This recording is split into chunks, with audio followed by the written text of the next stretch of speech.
Bonjour. Que devient Carrefour? Qui aime bien châtie bien.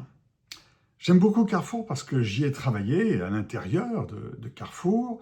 Et puis je suis client de Carrefour depuis très longtemps, bien sûr, ça se compte en dizaines d'années au pluriel, et de Carrefour.fr depuis, je pense, 30 ou 35 années, enfin depuis 95, 97 à peu près. Et régulièrement, j'étais un petit peu crispé parce que chaque fois que je faisais un achat sur Carrefour, dans l'heure qui suivait, je recevais une promotion, en fait, que me disant que ce que j'avais fait comme achat, c'était bien malheureux. Mais il y avait une autre promotion que j'avais loupée.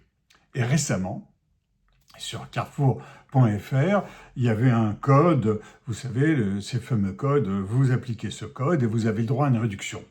Et puis, j'applique ce code et on me dit ça fonctionne pas. Je l'applique plusieurs fois, ça fonctionne pas. J'écris au service clientèle, je vous en passe les détails. J'ai quelqu'un qui s'appelle Océane, certainement un prénom bidon, qui me répond. Et jusqu'à un moment où je dis mais Océane, vous êtes un chatbot, passez-moi un humain.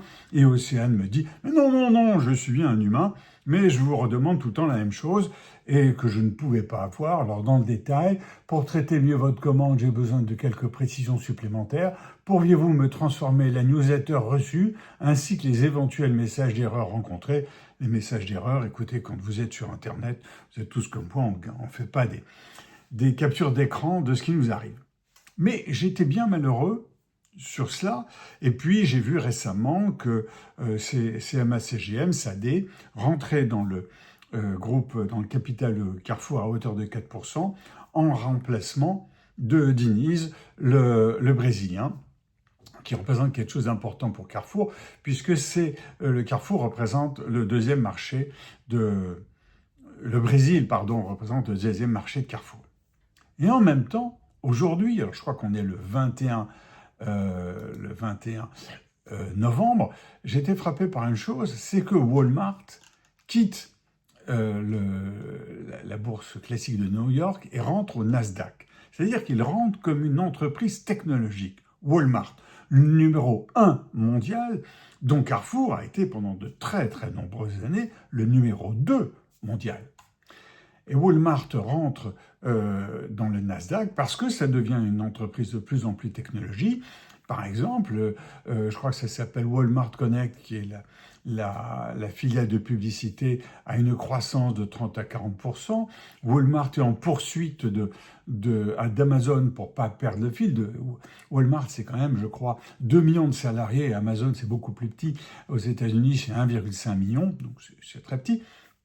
Et Walmart tient Amazon, j'allais dire par la culotte, avec des livraisons dans l'heure ou dans les 24 heures qui suivent, et une introduction de l'intelligence artificielle développée sur le e-commerce d'Amazon qui n'existait pas du tout du e-commerce de Walmart, pardon, qui n'existait pas du tout lorsque Amazon l'a créé, et qui arrive à introduire des suggestions de produits, des choses comme ça.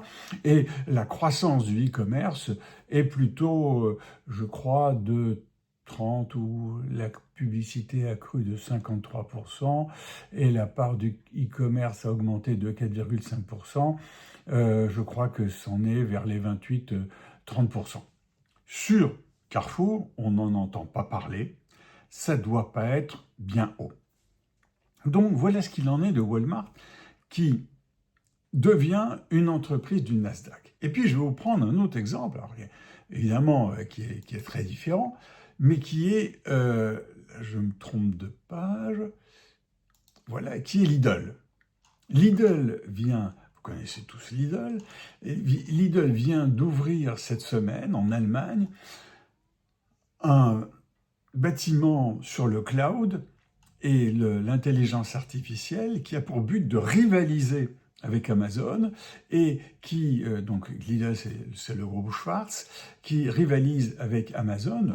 Alors Lidl c'est 500 000, 600 000 employés dans le monde, hein, effectivement, un chiffre d'affaires de 175 milliards d'euros, et il crée une gamme de produits concurrents de ceux de Microsoft, avec l'objectif d'assurer l'indépendance européenne vis-à-vis des grands Américains sur les suites numériques, etc.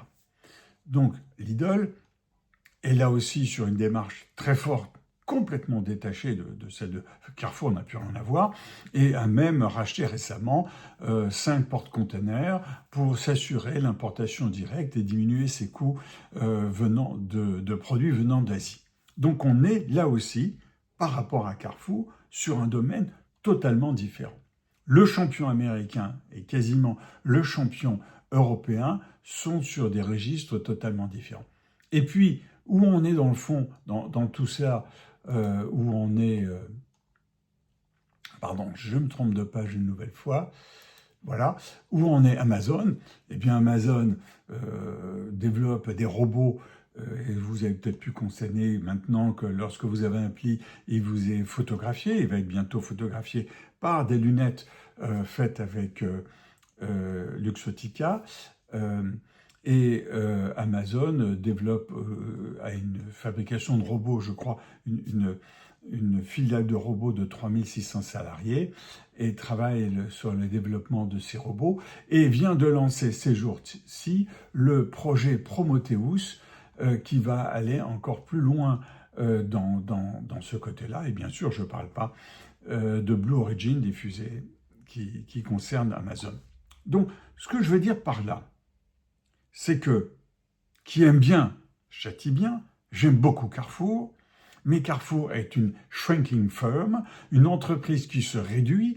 Elle vient de lâcher il y a quelques mois l'Italie. La Pologne et l'Argentine, si j'ai bien compris, sont en voie d'être abandonnées. Je crois la Roumanie aussi. Et sur le marché français, on n'a pas l'impression d'une entreprise, dans le fond, qui colle au terrain de ce qui est en train de devenir la distribution. Alors la distribution, d'ailleurs c'est la même chose pour Leclerc, un peu le même profil, la distribution change de nature, c'est pour ça que je vous ai pris l'exemple de Walmart, numéro 1 mondial, Amazon, alors numéro 2 mondial si on veut, avec le e-commerce, et Lidl qui est un pur européen, qui est en train de se modifier totalement. Voilà, j'en suis bien triste, et j'en suis bien triste pour la distribution et le commerce français. Je repars en plongée et à bientôt.